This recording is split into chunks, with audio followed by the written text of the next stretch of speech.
Good afternoon, everybody, and welcome to our council meeting for June 2nd, 2020. So we've turned a new leaf. We're into the double bubble and I guess the 6-pack of bubbles, and we're headed for alert level 3, ideally now a week from yesterday. Council, you see before you a motion, the agenda, and I'd like to have a motion, please. Moved by Councillor Power and second by the Deputy Mayor. All in favor of the agenda? Thumbs up. Thank you so much. Business arising, you see the minutes there from May 19th. Is there any, not business arising, is there any errors or omissions?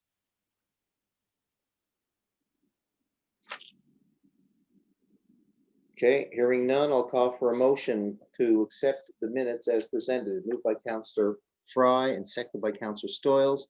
All in favor, please. And those opposed? Carried. Thank you.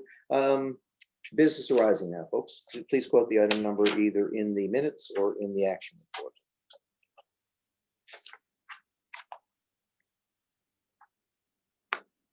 All right. Well, I think I've given everybody enough time.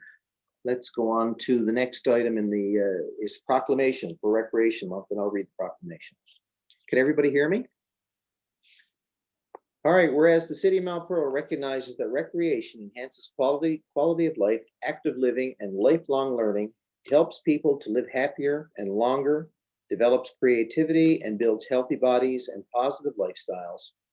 And whereas recreation provides opportunities for personal growth and development for people of all abilities and can be especially helpful to people living with disabilities.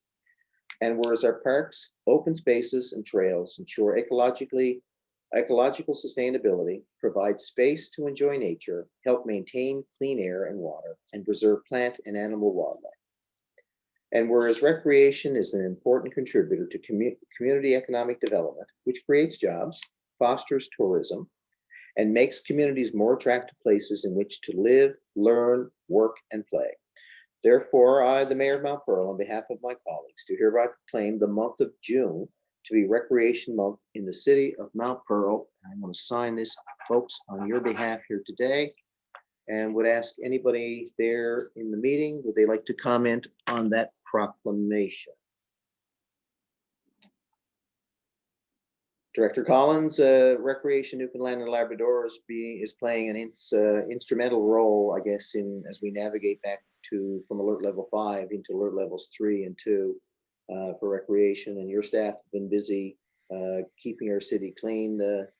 I guess it's nice to see that we have a city that promotes recreation, and some of our greatest assets are really going to help us out in this time of crisis. Your Worship, I think people are really seeing that the amount of people out on our trail network, which is one of the best in the province, the amount of people on the trails every day, every evening, they're certainly out, being outside, being in nature, going back to the proclamation, utilizing our open spaces, and this time they're most important. Well said. Thank you. Anybody else? Hearing none. Yes, Your Worship, before you go, I think the proclamation is apt, obviously, but I also have been, speaking with people along the trails in our walks that because of COVID and the circumstance, people are walking that haven't ordinarily walked. People are now getting a great appreciation for our outdoors and our trails.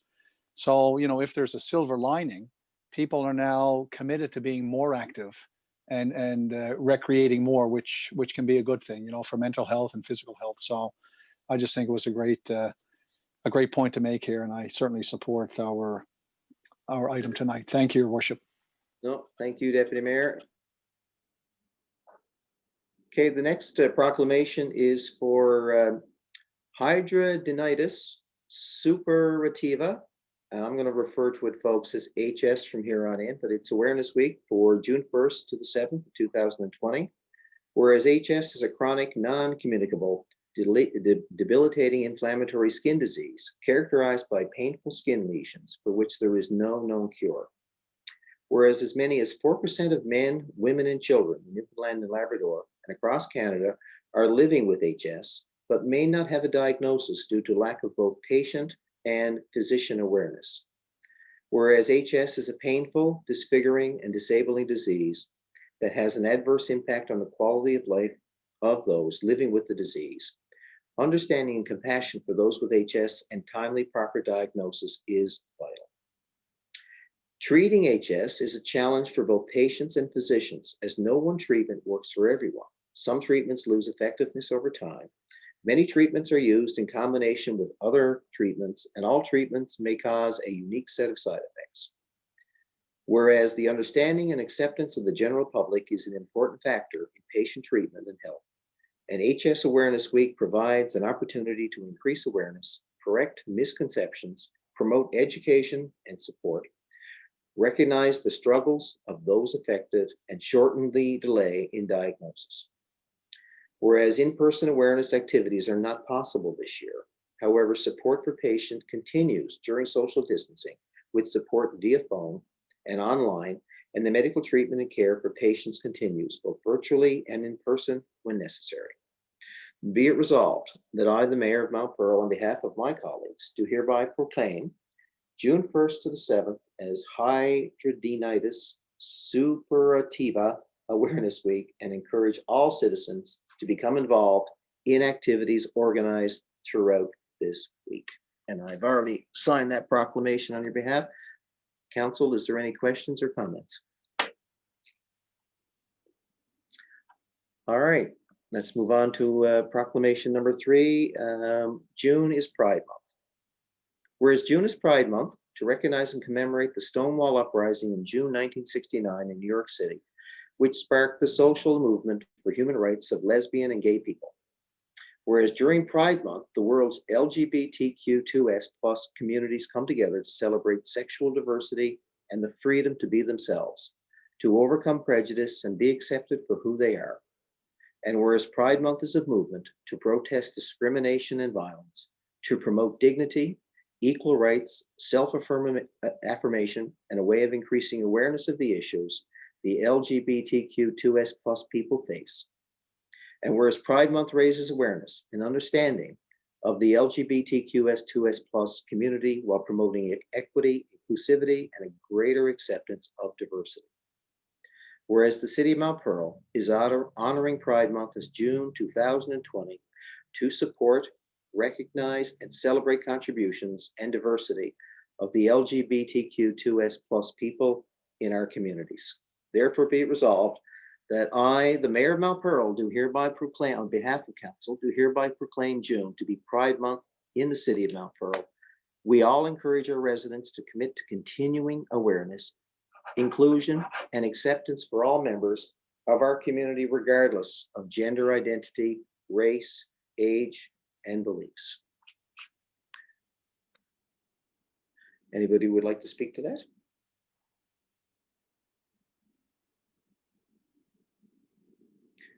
Okay, thank you very much. Let's move on to the next part of our agenda, which is, there's no correspondence, I don't think, is there, Ms. Lewis? No. All right, Corporate and Economic Development Committee. Councillor Andel. Your Worship, I'll take the first two and then I'll pass it on to my esteemed colleague, Councillor Power. First one is invoices for approval. There's 14 there for a total of $388,785.76. And a couple there you might notice, there's one huge one there for water consumption for the April of 2020 for $217,000. And I so move. It is moved by Councillor Antle. Second. Seconded by Councillor Power. Any questions, folks? Hearing none, I'll call the question. All in favor? And those opposed? Motion is carried. Thank you very much. And the payment register for the time frame of May 20th to 28th, 2020 for a total of $1,225,717.80. And there's quite a few there. The first one there for the City of St. John's for $494,000.960. That's for fire department and water. And there's another one there for St. John's Transportation Commission for $131,000. And the rest are there in your kit, and I so move. There's no move at all. So that's it for me. Thank you, Councillor Power. The final agenda item for us this evening for our committee report is item number 3, and it's with respect to business and commercial property tax interest. So we had waived the interest up until I believe it was September initially, and we have decided that due to the impact that COVID-19, of course, is having on our business community, we are certainly going to recommend approval to extend the waiving of all interest on business tax and commercial property tax until the end of this year, December 31st, 2020. And I so move. It is moved by Councillor Power and seconded by Councillor Antle. Yeah, it's a sign of the times, and I think everybody has to get through this liquidity crunch and see if we can get as many people back to work, get as many businesses back up and running, and no doubt that the economic activity will not be as great for our country, province, and city. But I think this is going to go not necessarily a long way, but it'll go a good way in helping our businesses and residents. So I'll call the question if there's no other comments. All in favor? And those opposed? And carried. Thank you. I will just add one more thing, Your Worship, if you don't mind. I would encourage any residents or any business owners and operators, whether it be business property owners or the operators themselves of the businesses, if they are struggling, please contact our corporate services department. We're certainly willing to work with all of our residents and business owners and operators to ensure that we work together. So if payment arrangements need to be made or things of that nature, our team in corporate services will certainly help you through this challenging time. Thanks. Well said. Thank you very much. Good advice, practical advice, and may come in very handy for certain businesses and residents. All right, we're going to move to the Community Development Committee. I think Councillor Fry, please. Your Worship, just one thing before we move on to the committee report. I had a question on the payment register. Please. And that was for Weir's Construction Limited, $182,000. What was this work for? Director Antle, maybe? Is that Farrell Drive or Topsail and Blackmarsh? Your Worship, Councillor Fry, I believe that's for a payment on Blackmarsh Road, Topsail Road intersection. Okay. It's on there. Okay. Director, I recall that was an accident, was it? I believe there was a car accident there that took one of our poles out. No, sir. That was a payment there for Black McDonald. I think Councillor Fry was asking on Weir's Construction. Right. Okay. Weir's Construction is doing work for us on Blackmarsh Topsail Road as well as Sunrise Avenue. I think it's one of those payments. I'm not exactly sure which one. Director Pittman might have the invoice there, but I believe that's which one it is. Okay, so that's the conclusion of that project, is it? Yes, it is. There's some deficiencies remaining on Sunrise Avenue and Blackmarsh Topsail, which will be completed this year. Okay. Cool. All right, so on to community development and committee report. For the information of the public, the following public tennis courts have nets and signage installed and are ready to use: Bab Crescent, Edwards Place, Gillam and Murley Drive, Nelson Place, and Westminster Park. For the safety of all users, please ensure the rules of all the entrances are followed. So this is a good news story. We finally get our tennis courts open. And of course, there's signage explaining the COVID restrictions and for everybody to be safe and enjoy. And now we're going to pass it over to the Deputy Mayor. I had a question, Your Worship. I'm just wondering if the tennis courts are open on St. David's as well. Are they going to be open? Is that the plan? Director Collins, I think, is going to answer that. Yep. I've been working with the tennis club. They've developed their SOPs for their executive to go on site, install the windscreens and the tennis nets. And they'll be working with, and they have been, with Tennis Newfoundland and Labrador. And they will be operating under restrictions. So they won't be offering lessons as they normally would. But the tennis courts and the club, the courts themselves will be open, and they won't really be operating the building per se. So for instance, people have to bring their own equipment with them, their own tennis balls. They'll have balls there for sale, but not to loan out and bring back. So again, it's some of the nuances this year with COVID. Thank you. I think the deputy mayor is going to take the rest of the report. Deputy Mayor Locke. Thank you, Your Worship. The next item for us is the development permit listing for May the 18th to May the 29th of 2020. And you can see that there are two listed there, one for Walken Enterprises, the other for Dexter Construction. And we recommend that these be permitted and approved as presented, and I so move. Thank you, sir. Moved by the deputy mayor and second by Councillor Fry. All in favor? Contrary-minded, carried. Thank you. The next for us is the building permit and occupancy permit listing, again for May 19th to the 29th. We're recommending that the building permits issued for this period, primarily in the residential construction, a total value of $454,000 be approved, and further that the occupancy permit list also be accepted as presented. And I so move. Again, moved by the deputy mayor and seconded by Councillor Fry. That's a really long list. Is that because there was a little bit of a backlog in processing, or like I've seen a lot of people line up doing projects, lined up at the hardware stores. So is this reflective of activity or catch up? I can would answer suggest that. perhaps a bit of both. Sorry, Director Collins, you were going to jump in there? No, Yes. my apologies.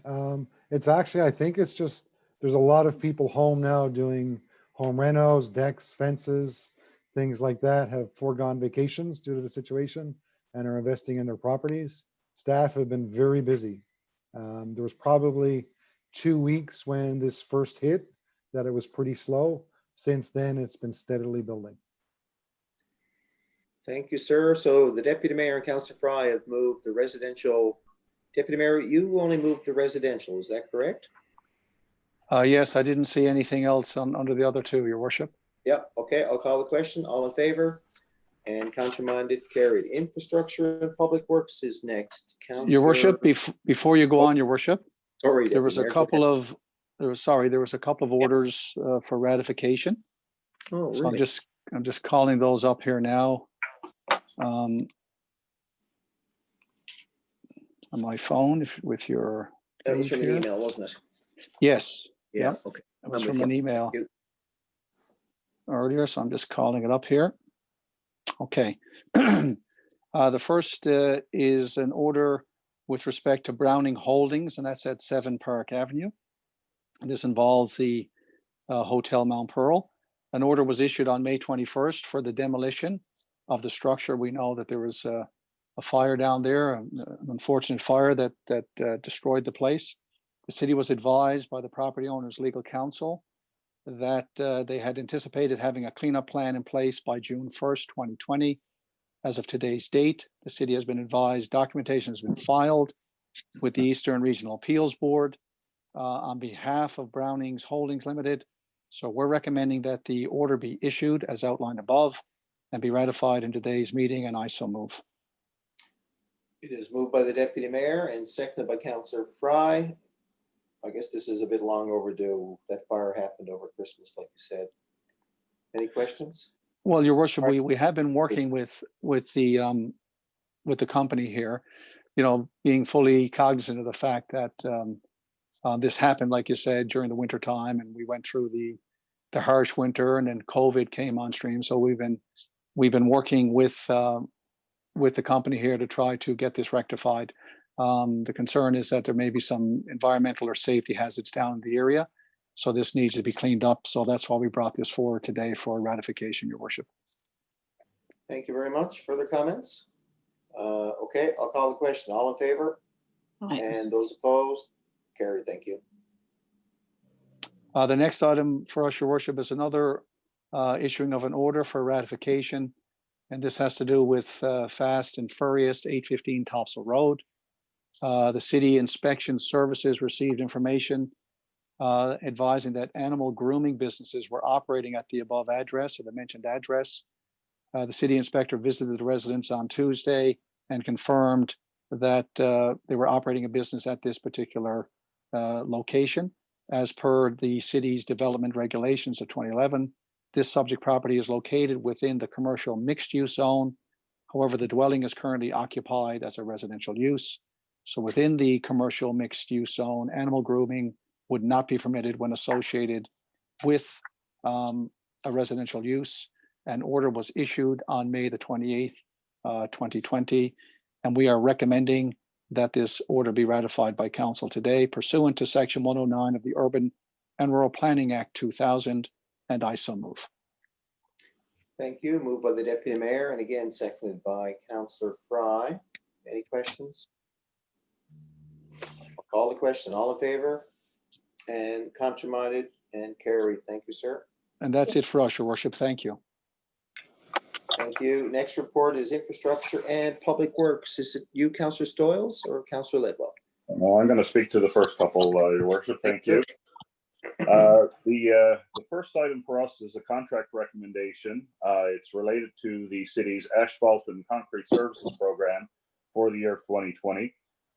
Earlier this spring, we put out a request for qualifications for this particular program, and out of that came 4 qualified bidders. We put the tender out, of course, following that to the qualified bidders, and that closed on May 12th, 2020. We do recommend, after an analysis, that the contract be awarded to the lowest qualified bidder, of course, as usual. In this case, it's Modern Paving Limited, and their bid amount is $417,047.50. That is HST included, and the cost is within budget. Just for the information of council, I guess, and the public, this involved a variety of road restoration work, some asphalt patching, some concrete curb replacements, and some sidewalk repair as well. So we've reviewed this. We see no reason not to approve the recommended bidder, and I so move. It is moved by Councillor Ledwell and second by Councillor Stoyles. Any questions, folks, before we call the question? All in favor then? Contrary-minded? Carried. Thank you. Thank you. The next item for us is another contract recommendation, and as council is well aware, we received some funding for the construction and creation of a smart accessible playground recently. Of course, the budgeted amount for this particular project and the amount of the funding received was $500,000. This particular contract recommendation we have in front of us this evening is for the professional consultant services related to the creation of that particular playground. The request for proposals that went out, that closed on May 1st of 2020. We received 2 bid submissions. The lowest, or I should say most compliant bidder in this case was Tract Consulting Incorporated. They've come in with a price of $73,163, HST included. Again, I note that the budget for the whole project is $500,000. This part is just the $73,163 potentially for the consulting services as we prepare to create and construct this particular accessible playground. The amount that is listed here is within budget. We've reviewed as a committee and see no reason not to proceed, so I so move. Second. It is moved by Councillor Ledwell, second by Councillor Stoyles. Councillor Antle, please. Just a quick question there, Councillor Ledwell. When do you think we're going to get to see this smart playground? Well, this is the beginning of the process, Councillor Antle. We're going to start with the consulting services, I guess, immediately once this is awarded. Perhaps Director Antle can provide us with a bit more information as to timeline and how long this is going to take. Thank you, Councillor. Well, I would approximate design work and concept work would occur through the next 2 to 3 months. And then it'll be, once council reviews the concepts and considers its approval, we'll be moving towards tender and construction this fall, or could be through the winter. But I expect we'll be at construction stage likely this fall, and if necessary, it could be next year. Thank you, sir.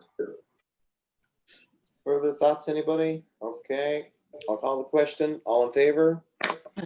Contrary-minded and carried. Yes, sir. The next item for us is, of course, an application for a permit from Newfoundland Power, and it's related to some proposed upgrading that is to take place on Smallwood Drive, Blossom Avenue, Park Avenue. And it relates really to the Glendale substation and the feeder that emanates from that particular substation. It's a feeder that serves 1,472 customers. It serves customers from Old Placentia Road to Commonwealth Avenue, Smallwood Drive, and down onto Park Avenue. It even serves parts of Topsail Road and Mount Carson Avenue. So it is a large swath of the city that is affected But the upgrading that we're talking about this evening is primarily on Smallwood Drive, Blossom Avenue, and Park Avenue. It's interesting to note in the report there, it's noted that Newfoundland Power has identified this particular feeder as the worst performing feeder on its distribution system, which is certainly concerning. I know that some of the infrastructure, the poles and the transformers and things down on the back of Smallwood Drive properties in particular are in kind of rough shape, and that is concerning as well. So this is the reason for the application from Newfoundland Power to proceed with this upgrading. I mentioned Park Avenue and Blossom Avenue. Before I get into Smallwood, I want to note that there is no streetscape changes. There are no streetscape changes proposed for Blossom or Park. There'll be some upgrades that will include feeder replacement, some poles, and some lighting will be replaced. But residents on Park and on Blossom won't see any streetscape changes. However, when it comes to Smallwood Drive, what's proposed is the current pole line that goes down along the back of the properties on Smallwood Drive, sort of back onto the Teen Guju complex, if you will, and Terrett's Brook down there. It's proposed to take that pole line and move it out to the front of the properties along Smallwood Drive. This would include 37 new poles and an additional 16 additional streetlights. So that, well, what it would do effectively is it would improve access to these poles and these transformers should there be any problems. It would upgrade them so that the equipment would be in better shape than it currently is. The poles would be taller than what currently exists down there. So the poles would be well up into the sky. The wires would be up above most people's view, and therefore would be in a position where they could be easily accessible to Newfoundland Power should the need arise. The other key important thing I think to consider with this particular proposal is that for a while now, there's been concerns about the lighting down on Smallwood Drive. In particular, as I understand it, in the area of the Teen Guju complex, the intersection that exists there, the lighting has not been great. But so we're talking about an additional 16 streetlights, some improved service. I know there's been lots of discussion on this, but for me anyway, I'm certainly pleased to see this coming through because I think it's going to be an added feature, some upgraded services for those power customers on Smallwood Drive and elsewhere as covered by this particular distribution system. We did consider this at a meeting of Committee of the Whole recently. I believe the majority of council were in support. However, I do know there is some discussion to be had, so we bring it forward tonight for the information of council certainly and for the public. Thank you, sir, very much. Yeah, there's no requirement in our development regulations for this type of a permit, and of course that could be changed down the road, but there is an application before us. Who would like to speak to it next? I certainly want to speak to it, Your Worship. Yep, please, Councillor Stawes. I'm not on mute, am I? No. Okay, no, I couldn't see. My button wasn't on. No, I want to say that again, before I start, that the people elected me to speak on their behalf. And the people of Smallwood Drive contacted me over 6 weeks ago. And I've spoken to at least 15 to 17 residents down on Smallwood Drive and in the area. Some of them several times, actually. And they had major concerns. And I think the biggest concern they have, and they still have, is that they really don't feel that their voices were heard. And in my opinion, I've never seen a proponent put something in and have the proponent, like Newfoundland Power, contact each of the residents. In the 24 plus years I've been on council, I've never seen this happen before. So, yeah, I don't know if we're in a new era, and I know it's difficult with Quebec, but I certainly felt that the people down on Smallwood Drive never did and still haven't had their voices heard the way they normally should have been heard. I'm all there sometimes when change, sometimes people don't want change, but sometimes change is meant to happen and it needs to happen. But in the meeting with Light and Power, what I was hearing over and over again was cost sharing. And there's nothing wrong with cost sharing if, yeah, if the people are happy with it. But some of these people have been down there for over 55 years. It was done wrong in the beginning and the people weren't notified. And I think, in my opinion, the people should be notified by our staff and in a public forum. And I think that was what was missing in this whole concept, because they weren't just redoing what was there, they were changing the whole streetscape and the concept of what Light and Power was doing. And no doubt 16 new lights and the improvement down there, no doubt nobody can say anything bad about that. I think is great. And if we can save some money out, we're getting 16 new lights. I don't know how cost sharing is going to play a big factor in it if we're putting extra lights, because if Light and Power put 16 extra lights up, the city is paying for them 16 extra lights. And but with LSD, I don't know. I have to wait and see how much cost sharing there is. I can't support this because I don't think that the people down there had a fair share.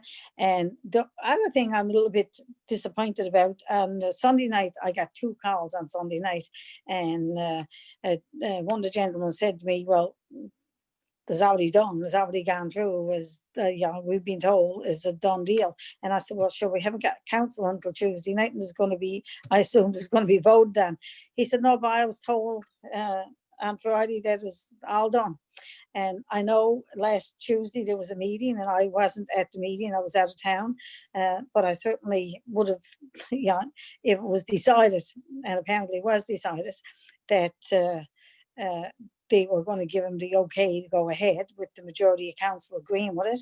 And there's nothing wrong with that. But when somebody is not there, it'd be nice to be notified and being informed, because when the gentleman called me on Sunday night, at least I could have said to him, yes, boys, I already decided the majority of council is going to do it. I didn't have that information. I said to him, but my understanding is going to be decided on Tuesday night.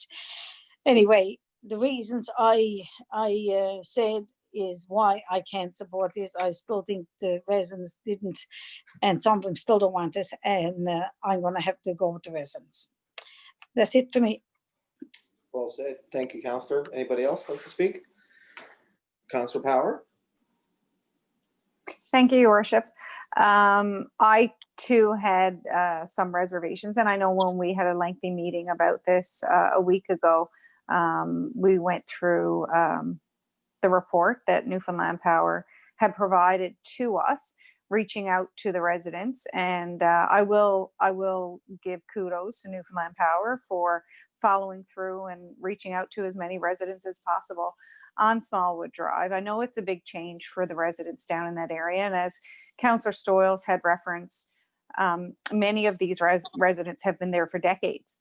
So they certainly are not used to having poles in front of their houses. There are some poles in front of houses down there because of, obviously, we have to have streetlights. But for those who are going to be most affected, I think having streetlights put in the front of their houses, as well as a continued secondary feeder on the poles behind their houses, I think it was a little bit of miscommunication. And I agree with Councillor Stoyles. I don't think this was to anybody's fault per se, in terms of the timing and the situation that we're in, and not being able to have sort of a public consultation process that we traditionally would have when we do a change of this nature. I know that normally it's a permit is approved, as on Park Avenue, for example, the upgrades were done. Many upgrades were done to the light poles last year, but of course they weren't noticeable because the poles were simply switched out and newer poles put in their place, as opposed to being moved location wise, So I think that because it was more of a I'll say elaborate, for lack of a better word, infrastructure move with respect to having actual new light poles being put out on the front, and feeder poles, connector poles. Director Anto can correct me if I'm labeling all those poles correctly or not. But I spoke with several residents since the meeting last week. And I did get, I felt relatively confident that I did get feedback from many who, after speaking with Newfoundland Power, are certainly more receptive than they initially were. They, as Councillor Stoss had indicated, they were still, I guess, a little, concerned at the way that they were advised that this change was happening. And, I certainly empathized with them and said that, the situation is such that we definitely could have communicated better and certainly got the word out a little bit better down on Smallwood Drive. But for the most part, I think people have come around, and I know that Newfoundland Power and our city staff are certainly willing to work with residents down there to make sure that the impact to their properties is minimal. So I was on the fence, I'll say, in terms of whether or not I was supportive of this. I think that the upgrades are essential. I think that for the safety of Newfoundland Power's employees, I think that having poles more accessible on the front of residents' houses is certainly a bonus. I think that, improving the overall coverage and the, increased reliability of services to that area and other areas, because we have to remember this is going to affect many neighborhoods, not simply the 3 streets that are named. So I will be supporting this evening. And after speaking with many residents down in that area, I do feel that going forward, and I have also advised those residents that if at any time during the process they have concerns, they can certainly contact the city, contact any of the city councillors as Newfoundland Power moves forward with this upgrade, and express their concerns on an ongoing basis, because we're certainly, I think, receptive to working with them and making sure that it's a smooth transition for those residents down on Smallwood. And that's all I have to say. Thanks.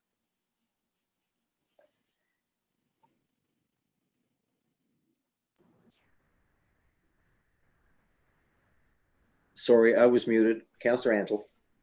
Your worship, for all the reasons that Andrew stated when he brought this forward, I will be supporting. As with Councillor Stolz and Councillor Power, I too contacted the residents on Smallwood Drive. I'm sure we contacted the same residents, right? And we heard the same story, and they are quite concerned about, the streetscapes changing in their neighborhood. But when this all came up, Newfoundland Power did contact every resident on Smallwood Drive, and we got a report back from them. And the ones that were against, I'm sure we all contacted them and asked them their questions. But I think moving forward, it's going to be the poles are higher, like Andrew or Councillor Ledwell said. The streetscape won't change that much.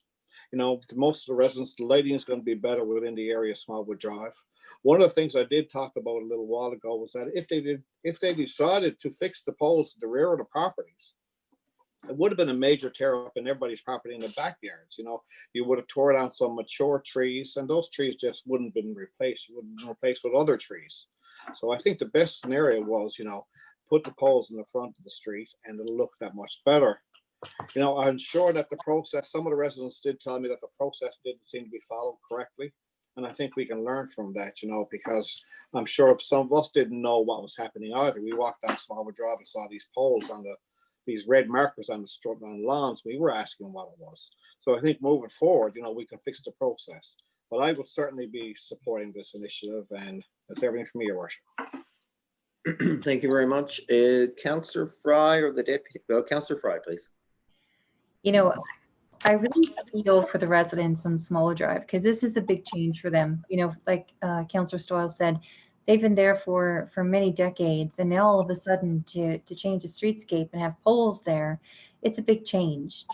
And change is often difficult anyway. But in this particular case, the upgrade is needed. I mean, the infrastructure is what, 1966, and the infrastructure upgrades are required. I know, and I appreciate you guys looking, or Director Antle looking into the possibilities of putting it underground wire or just maintaining the back. And I know all of the options have been explored, and this, to Councillor Powers' point, is probably the best route for safety of employees, for cost sharing. You know, with LED lights, I read we're going to save $2,000 a month. There are so many reasons why it's a good thing, but you still can't take away from the concerns of the residents in the area who have to look out their window and see the pole. God willing, eventually, need some feedback. God willing, eventually, a lot of times when there's streetscapes like that, it eventually blends in and becomes part of the landscape. So I know it's going to be a difficult transition to start with, but I think the benefits in this case outweigh the negatives, and the upgrades are necessary. And I think it's a good move moving forward. It's just unfortunate that it has to be done to such disruption for the residents. Deputy Mayor. Your Worship, all the points have been stated that I wish to speak to, but the bottom line is, if Council decided not to support this, well, you know, the risk for power outages and poor services was there. It's unfortunate that the lines go along Smallwood Drive, but as Councillor Power indicated, as did Councillor Ledwell in his report, you're talking 1,472 residents, and it covers such a huge swath of the city that you know, the risk of not doing this would put the residents at risk for extended power outages. And also, Councillor Power referenced the safety aspect, as did Councillor Fry. The backyard where this feeder line would be, you know, if it happened to go down in the midst of the winter, well, now you got, you know, accessibility difficulties for the Newfoundland Power workers. They'd have to go in and, you know, crawl across snow, get their ladders up, try to, you know, go up the pole. So it comes down to safety for the workers, but also it will be an improved service in terms of if there is any power outages, it's much easier to get to with their truck and go up in their bucket and service the sites much more efficiently, but also much more safely. And again, with respect to Newfoundland Power, they were simply following what has been the policy with the city of Mount Pearl. They went to our infrastructure public works, our engineers, you know, gave the permit simply based on the fact that they looked at it from an engineering perspective. Councillor Antle also mentioned this, that, you know, going forward, we can learn from this. In future projects where it's going to be a significant change to a streetscape, well, then maybe we develop a policy in working with Newfoundland Power that we proceed differently with communications.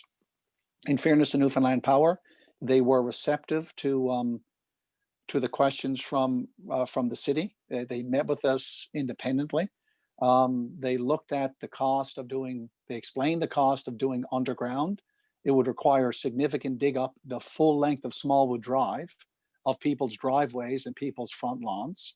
So that would have been much more costly and much more disruptive. So we did assess, you know, we looked at different options. We did take into consideration the concerns of the residents, and it's fully understandable that, you know, people generally in nature, they resist change, and especially the change of the unknown.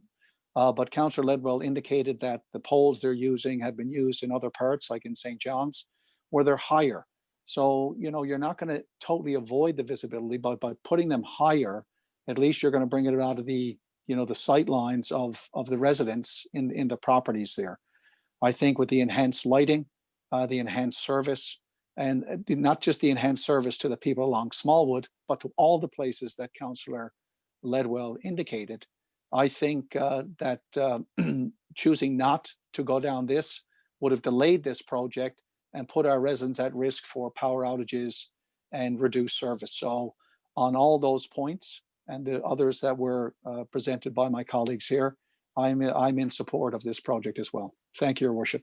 No, thank you very much. And to Councillor Stoyle's point, I think this kind of snuck up on us, and I'm glad we have all recognized the times we live in terms of what we can do with public engagement. But this one did sneak up on us, and it's probably long overdue for discussion with our residents. And I'm glad Newfoundland Power stepped up because they have the database at least to contact all of their customers. So Councillor Stoyles and Councillor Ledwell, I would suggest that perhaps we take this back to the Public Works Committee, the issue of how we handle aesthetically driven electrical changes here in the city, because this is something relatively new for us.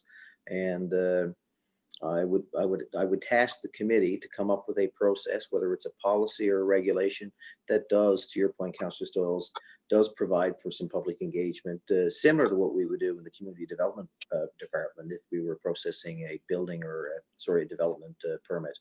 My question for council is the will of council to put a motion on the floor? Your worship, I can certainly make a motion if that's what council would like to see, I being the one that brought the report forward.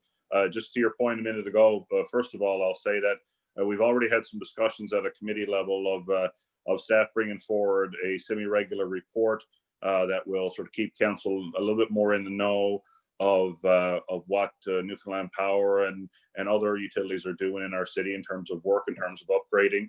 We don't need to know every time a pole is replaced or a wire is replaced necessarily, but if it's a major project that's going to impact the existence or the lives of residents, then it would be nice to know, I guess, especially as a council member.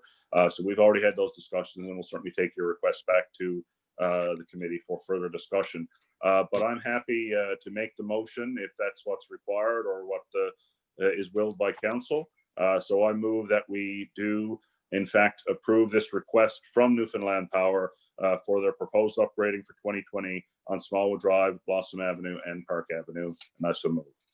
Moved by Councillor Ledwell. Councillor Stoyles, I guess the discussion is over with, so, but I'll turn to you. Would you like to second it for purposes of the vote? No, thanks. Okay, Councillor Power, you're the third, I believe, on Infrastructure and Public Works. Are you okay with, would you like to second it, please? Sure. Second. Okay, it is moved and seconded by Councillors Ledwell and Power. All in favor? And contrary-minded? Noted, Councillor Stoyles. Okay, thank you very much. And now we're going to move on to the next item in the agenda. Is it Councillor Stoyles going to speak to Public Works? I am. We have Thanks, our sir. Public Works Thank you, ma'am. update. The maintenance and repair, of course, is still underway. Garbage and recycling collections is ongoing, and I know Robin Hood Bay opened last week and they've been mobbed down there. There was at least a 3 to 5 hour wait at some times to get into Robin Hood Bay for people who were bringing stuff in themselves.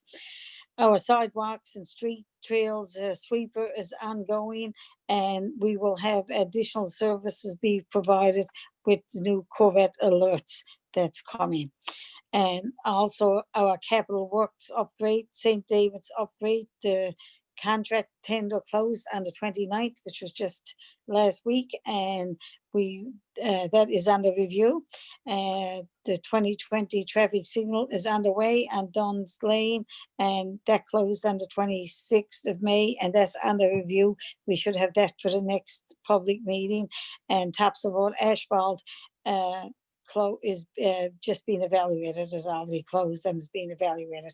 And of course, line painting, we've received a number of calls and concerns about our line painting not being done, but they've already started to work.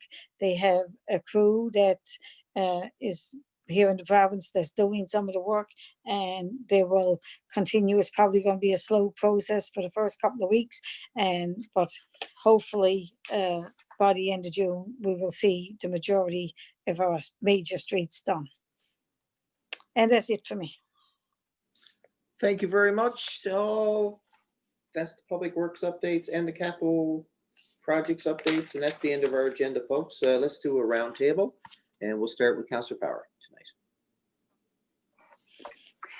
Thank you, Your Worship. I didn't comment earlier when you read the proclamation for Pride Month because I was just kind of waiting for the round table. So I'll be brief. I just have a couple of items here. So very pleased, obviously, to support the proclamation for Pride Month. I know that the Pride organizers here within our region are certainly busy preparing their activities for the month. It'll be a little different this year, obviously, with social distancing measures and things of that nature. And I believe that there's going to be a lot of virtual events that we're going to see taking place, maybe some online meetings of the minds and whatnot. And I know walking around our city, it's nice to see the picnic tables getting put out, our rainbow picnic tables, and of course our benches they're holding up quite nicely, actually. A couple little touch-ups here and there, but for the most part they all still look very rainbow-esque, Director Antle. So kudos to your team for that. So I just would encourage everybody to obviously get out and support Pride Month as much as possible, because in today's uncertain times, it's certainly good to spread love and rainbows wherever possible. I also just wanted to reference the announcement from the city of Mount Pearl today regarding bulk garbage. Hooray. So stay tuned for that, residents. We're going to have more information coming forward in the next few weeks on how you can arrange to have your bulk garbage pickup. It will be by appointment only to start. And then, of course, we will hopefully, as we move through the alert system from the provincial government, we'll be able to lift some restrictions, and maybe by our fall bulk garbage collection, we may be back to normal, but stay tuned. Information is coming. I wanted to give a shout out to all the organizers from Saturday who did the bike ride in memory of Chad Pitcher. Of course, it was very well attended, I think, by bystanders, onlookers, as well as bike riders, motorcyclists, I guess. And it raised over $10,000, so that's fantastic. I know that everybody has mentioned Chad, I think, and has held his family in their thoughts over the last number of weeks since the accident. So we certainly extend thanks and hats off to the organizers of that memorial ride. One last thing two more things for me. The Pause for MS walk, as you know, usually takes place in our city. It's organized in conjunction with now, I guess, the Smiling Warriors, Zeta Kavanaugh Taylor, and Critters and Things. So they are going ahead with a virtual walk. It's about a month after the originally scheduled walk was supposed to happen in May. But this Sunday on June 7th, they will be having a virtual walk. So they're encouraging people to get out and walk with their pups, or if you don't have a pup, you can just get out and walk by yourself and support the Pause for MS. Take a selfie and post it on social media and whatnot. Critters and Things will have a donation box inside their building if you want to make a cash donation. I know most places aren't taking cash, but according to Critters and Things, they will certainly take your coins and your spare dollars if you want to park them in their donation box in aid of MS on Sunday. I just wanted to give one more shout out, and that is to Coleman's. Today, Coleman's donated $10,000 in gift cards to the Community Food Sharing Association, and I felt that deserved a shout out. So I just wanted to say thanks to them for always supporting community. I know that they do a lot across the island, being a local business. And that's it for me, Your Worship. Thank you so much. Thank you, Councillor Antle. I'll be brief. Just a couple of things. The MS Dog Walk. Yes, I was talking to Zeta also on that. Just you nailed it all, Councillor Power. Just a quick note, all the funds that they raise stays local, and you missed the part that Dr. Michelle Plowman is going to be the recipient of their money that they raised this year. And she uses it all for research here in Newfoundland. I want to say a quick congrats. It was great to see the signs there for the O'Donnell and the senior high grads. It's hard to wish them all happy graduation, but you know, the signs are there. We can do whatever we can. And same thing with all the university grads. I mean, we all have university grads now, and we can all say congratulations to those. I have been walking on the trails, as we talked about this earlier on. And I was just telling Councillor Power earlier, I went for a bike ride yesterday, and from George Street into Mount Pearl, I ran into about 100 people, and I think those 100 people had 100 dogs. And I think we need to remind those people that they have to pick up after their dogs. I see that's one of the largest complaints we have. We talk to people, and people somehow don't pick up after their dogs. And there's lots of bags on the trails, and it's easy enough to keep the trails nice and clean. And also a quick question for Director Pittman. I talked around this today. So I got a call yesterday from one of our residents, one of our seniors that don't have access to a computer. And they wanted to know how they could pay their taxes. They told me they can't go online. So how exactly, what's the process, Director Pittman, for a senior or someone wants to pay taxes now in the city of Mount Pearl? And that's the last thing for me, Your Worship. Go ahead, Cassie. Go ahead, Director Pittman. Thank you. Yeah, absolutely. So a couple of things. One is any resident can pay through their own financial institution. So they can just go into the bank. They just need their roll number. They don't even actually need a bank account. They can go into any financial institution and make that payment as long as they have their roll number, which is on their tax bill. However, City Hall is going to reopen to appointment only level of service starting on Monday, June 8th. So residents starting later this week, we'll be able to just call 748-1000 to set up an appointment. And then in addition to that, as we move into alert level 2, hopefully in July, we will open to a modified walk-in service. So that will coincide with the second round of tax bills going out. So hopefully that will answer and help any residents that may have trouble digitally paying their taxes. Good stuff. Thank you very much. Back to the Deputy Mayor for your roundtable, sir. Thank you, Your Worship. Many of mine have been touched on by Councillor Antle and Councillor Power. The bulk garbage is good news story, so I won't elaborate on that. Also, with respect to Mr. Chad Pitcher, that was very heartwarming to see the support and the fundraising that was done there. Also, just want to send out kudos to our crews who were out painting the rails on some of the bridges on the pathways. A nice black color, which certainly enhances the walk. So it was nice to see that we're doing the touch-ups there.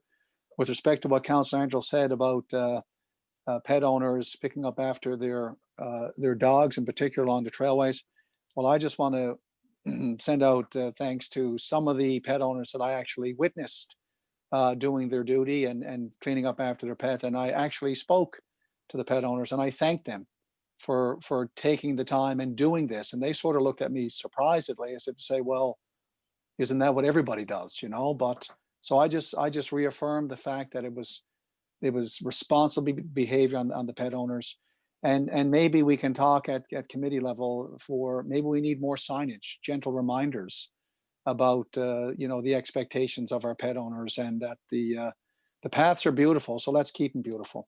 Last thing I will mention, Your Worship, because a couple of residents did raise this to me, down on the trailway at the bottom of Winston Avenue, in the ditch along the trailway, there's some residue along the foliage, the grass and the trees there, and it appears to be an oily substance.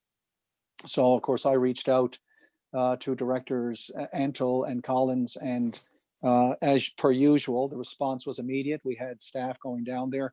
The early investigation seems to indicate that it's come from a culvert there that's built out of the old creosote ties, the old railway ties. So we're thinking that with the high flow of meltwater, that some of this residue was carried along the drainage ditch there and was deposited. So just to let the residents know that our crews have responded, we are researching into it, and we are going to deal with the issue. So I just wanted to bring that up as well tonight, Your Worship. And that is it for me. Thank you. Thank you, sir. Councillor Stoyles. I wasn't off mute. I went. A couple of things for me. want to mention that the Honourable Lisa Dempsey today announced she's the Minister for Child, Seniors and Social Development. She announced the members of Team Kenda's chef team for 2021 Kenda Summer Games, and the appointments are Chief Demission Gary Martin, Assistant Chef, and as Tom Gordon and Brenda Congren, and Chief Team Advisor is Karen Shelphone, I think. Want to say congratulations to all them. Is not the first rodeo for Gary Martin. He's been involved in doing this. He did it one time before and is certainly an experience. So hopefully it's all going to take place in August the 6th to the 21st in Ontario. And I'm sure it's going to be a great event for and see people in our community taking such a great role in this is absolutely wonderful. And also there was also an announcement today about the community grants for community gardens and that, and I understand that our staff have already applied for the grant, so I want to say great job. And I mean, over the past number of years, we started a number of community gardens, and it's really, really good to see all the community gardens take off. And I think this year is going to be more and more people who are home and looking for something to do, and hopefully people will do their own gardens in their own back garden if they have space. But the community gardens, Masonic Park have been doing community gardens since they've been up there, and they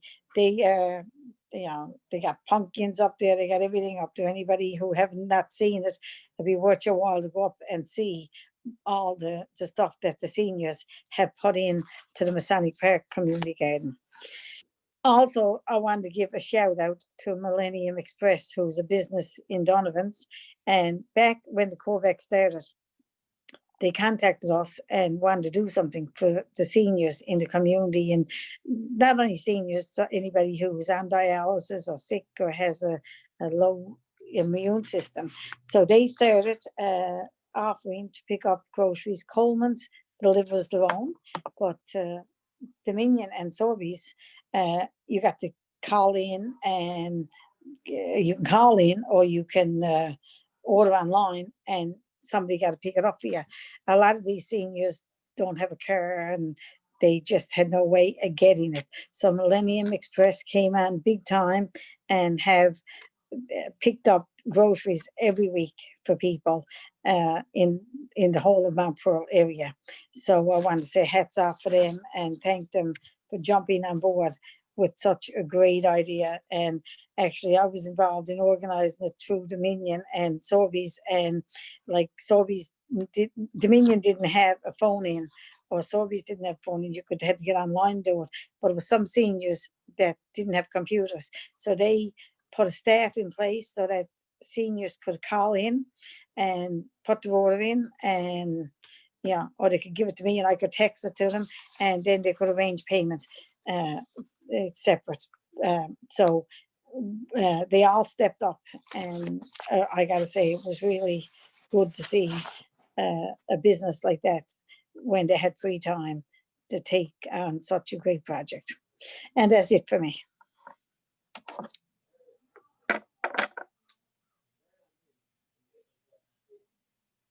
Sorry, my mic was off. Councillor Ledwell, please.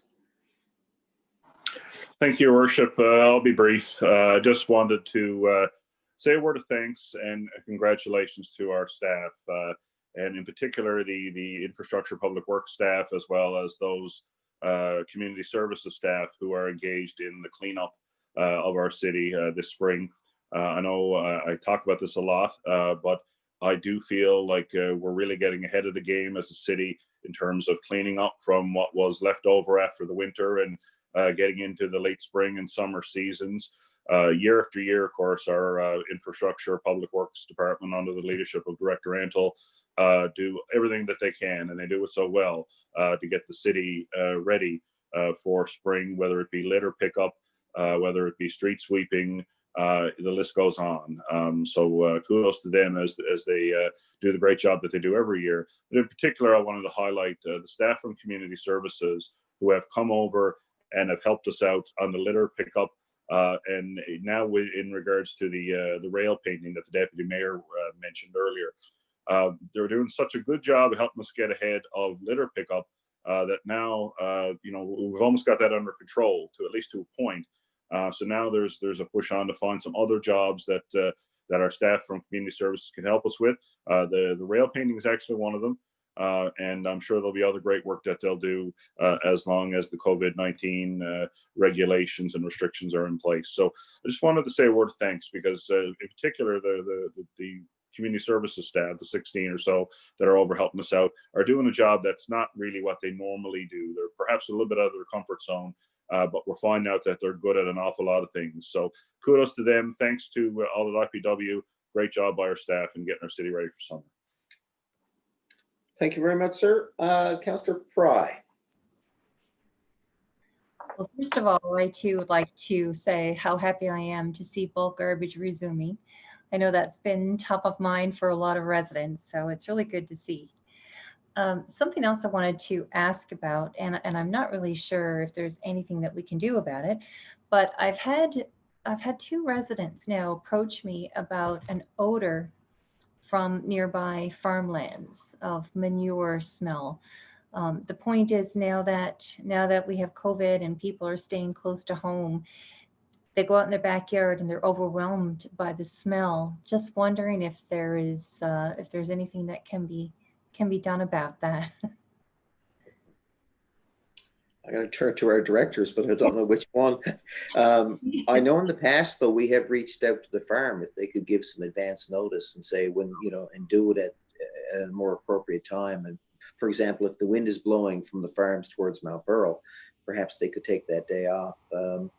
Ms. Lewis, do you recall any history here? It's I think in past research, we've determined they're allowed to do it, but the scent travels. It's mighty powerful, hey? We have reached out in the past, but there's been very little, if anything, that we've been able to do about it. Yeah, it does. It can be overwhelming at sometimes, and that's why I just wanted to bring it forward because, like you say, if you're out in your backyard and you're trying to enjoy the fresh air, it's not like you can go very far. Anyway, if we can look into it and maybe ask if it can be done, or maybe another fertilizer source used. I don't know. I just wanted to bring it forward to see if there's anything we can do about it during this time now in particular. Yeah, we'll get Ms. Lewis to delegate that to one of the directors. If you don't mind, Ms. Lewis, thank you. Thank you. And the last thing for me, because I think everything else has already been touched on, I just want to say congratulations to Shelly-Ann O'Brien of the Mount Pearl Paradise Skating Club. She received the 2020 Skate Canada Volunteer of Excellence Newfoundland and Labrador Award. And it was done through a virtual ceremony, but when you have volunteers that are recognized, it's important to celebrate their success. So thank you to Shelly-Ann and congratulations. And that's it for me this evening. Thank you, Councillor Fry. I had a couple things I just wanted to chime into, like some of my colleagues, about Chad Pitcher. It was an overwhelming and supportive ride in memory of him, as well as in support of his family and his friends. Organized by Don Drew, who's a former mayor of Bay Bulls and a riding partner of Chad's. They raised $10,000 right there, I think down at the harbor front is where they did it. And they paraded through the accident scene, and they paraded to his family home. So it was a real touching and emotional event. I think there was 1,000 riders there that day, all in support. And of course, it was a beautiful day, and not that everybody had fun. I don't mean it that way, but it was great to see such a large turnout for Chad, his family, and we recognize his loss and his memory as a City of Mount Pearl employee. The final thing I wanted to comment on was the federal announcement yesterday that $3 billion of existing funding was being advanced to the municipalities via the gas tax fund. I'd like to say that it does not mean new money. but it does mean a more positive cash flow, better liquidity for us. If we were short on cash, we'll receive the gas tax in one lump sum as opposed to in two payments, which would typically be 6 months apart. FCM and M&L continue to lobby the federal government, primarily through the big city mayor's caucus of FCM, looking for $10 to $15 billion of operating funding. The gas tax money is tied to capital, so it's not that flexible. Wasn't new money. So I just wanted to say that, we're looking forward to a future announcement where they can help municipalities across this country with some of the shortfalls that we're experiencing in revenues, as well as some of the increases in costs, operating costs that we're incurring. So let's stay tuned. And, if you bump into your MP or you talk to an MHA, let's keep talking with a united voice.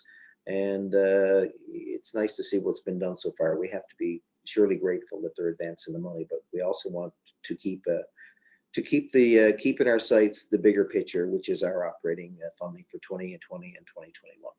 And that's it for me. Thank you very much, everybody, for attending. And I'm going to call for a motion to adjourn. Moved by Councillor Ledwell and seconded by Councillor Antle. All in favor. And we'll be back in 30 minutes for committee of the whole. Does that sound reasonable? Have a bite to eat? I see some thumbs up. All right, we'll see you in 30 minutes. Thank you.